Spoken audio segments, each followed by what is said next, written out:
Bienvenidas a este espacio, Mi Encuentro con Dios. Y si de historia se trata, hoy quiero compartirte cómo fue mi encuentro con Dios.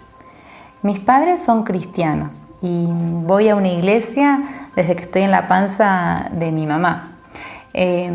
Así que desde bebé y desde muy niña, mi vida ha sido dentro de una iglesia cristiana en donde se enseñó y se enseñaba la palabra de Dios. Pero hubo un momento, que lo recuerdo muy bien, cuando tenía 7 años, que fui a la escuela bíblica dominical, un espacio donde se nos enseñaba acerca de la palabra de Dios a los niños y a las niñas, y esa mañana, ese domingo, la maestra nos habló acerca de la eternidad de nuestras vidas. ¿Qué pasaba cuando las personas morían? ¿Qué le pasaba al cuerpo? ¿Qué le pasaba al alma? Y nos mostró 2 posibles eternidades, una en el cielo y otra en el infierno. Cómo era cada uno de los lugares y qué era lo que cada uno de los niños que estábamos ahí podíamos hacer para ir al cielo si así lo deseábamos. Obviamente que con 7 años estas historias acerca del cielo y el infierno generan cierto miedo y cierto temor, pero me llamaba la atención la propuesta de recibir a Jesús en el corazón y que Él iba a estar siempre con nosotros. Esa idea estuvo todo ese día en mi cabeza, sobre todo el hecho de saber que tenía que tomar una decisión para resolver mi eternidad.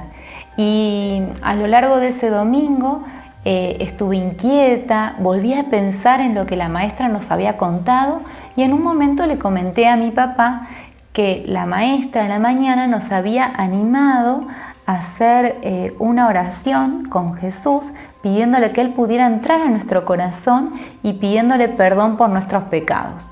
Mi papá me dijo, ¿te parece que esta noche cuando volvamos a la iglesia, que había una reunión, hables con la maestra? Y de esa manera quedamos con mi papá. Al finalizar el encuentro, ese domingo a la noche, me acerqué a mi maestra de escuela dominical, le dije que había quedado pensando en lo que ella nos había transmitido a la mañana y juntas, las dos, oramos a Dios y yo le pedí a Jesús que entrara en mi corazón. Yo enseguida percibí que la decisión que había tomado era muy importante porque mi maestra se alegró mucho, se emocionó y vi a mis papás muy contentos, pero más allá de lo que yo podía observar que había sido especial, yo sentí mucha seguridad a partir de ese momento y mucha tranquilidad.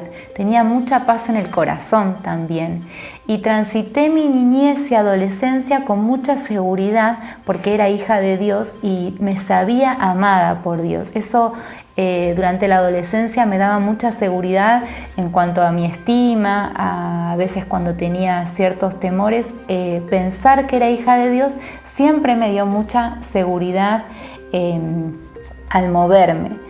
Pero una de las cosas que me fue sucediendo cuando estaba en 5º año del secundario y estaba eligiendo la carrera para estudiar, entre ese año, el primer año de la facultad, entre el primer año de la facultad y el segundo año de la facultad, empecé a poner mi mirada en algunas acciones que hacían las personas en la iglesia y cosas que me desagradaron o que me molestaron o que me parecían injustas y mi mirada se puso mucho ahí. Y empecé a cuestionar si realmente Dios estaba interesado en involucrarse en mi vida. No dudaba de la existencia de Dios, pero si era tan necesario que yo le consultara tantas cosas.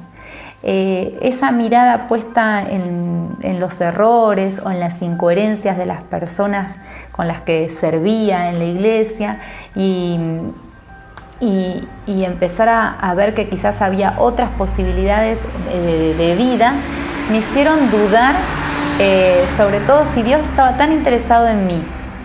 Y bueno, no pasó mucho tiempo que me empecé a dar cuenta de que todas esas inquietudes, todas esas dudas, esas preocupaciones en realidad me estaban llenando de mucho enojo, me estaban llenando de mucha insatisfacción y de muchas inseguridades y malestar. tenía muchas crisis con mis papás, muchas luchas con ellos, y también con muchas amigas con las que había crecido.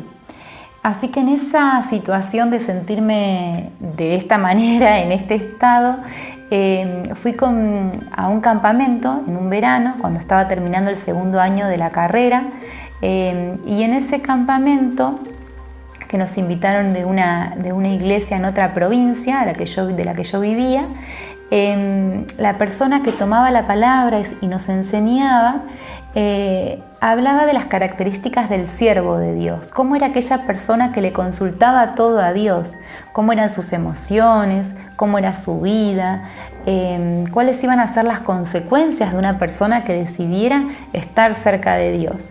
Y fue ahí que empecé a darme cuenta que yo estaba en la otra punta de lo que se estaba relatando, explicando en ese campamento. Una mañana, cuando terminó uno de los mensajes en el campamento, esta persona nos invitó a que cada uno pudiera hablar con Dios acerca de qué tipo de vida quería llevar.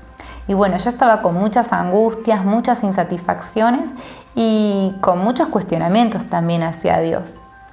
Me sabía su hija, no tenía dudas de eso, pero sí tenía la duda si realmente debía involucrarlo tanto a él en mi vida. Así que como cuando te encontrás con alguien que hace mucho que no ves, con Dios, y le empecé a transmitir mis enojos, mis molestias, aquellas cosas que no me cerraban, y en ese momento, mientras hablaba, empecé a sentir como una gran tranquilidad, de como alguien que descarga tantas cargas que venía trayendo, y me aferré a creerle a Dios y a decidir transitar la vida con Él. En ese momento, cuando tomé esa decisión de consagración, y que también le digo que es el gran encuentro que tuve con Dios, porque es consagración, implicó entrega, dedicación a conocer a Dios y a servirle, tuve que también tomar una gran cantidad de decisiones luego de ese momento. Por un lado, pedir perdón a muchas personas que había lastimado, y por otro lado también cortar algunos vínculos que no me estaban haciendo bien. Mientras sucedía este proceso, encontré un versículo en la palabra de Dios, que es el Salmo 37, que dice de esta manera: hay un final dichoso para el hombre de paz. Hay un final dichoso para aquel que busca la paz con Dios, con aquel que hace las paces con Dios, con aquel que se encuentra con Dios. Y desde ese tiempo hasta ahora, ese versículo siempre me ha acompañado, y hoy por hoy, cuando miro para atrás en mi historia, no hay un solo día que me arrepienta de haber decidido acercarme a Dios y creerle a Dios y a sus promesas. Te animo, si estás cerca del Señor, a seguir disfrutándolo, y si estás lejos, que puedas tener ese encuentro con Dios.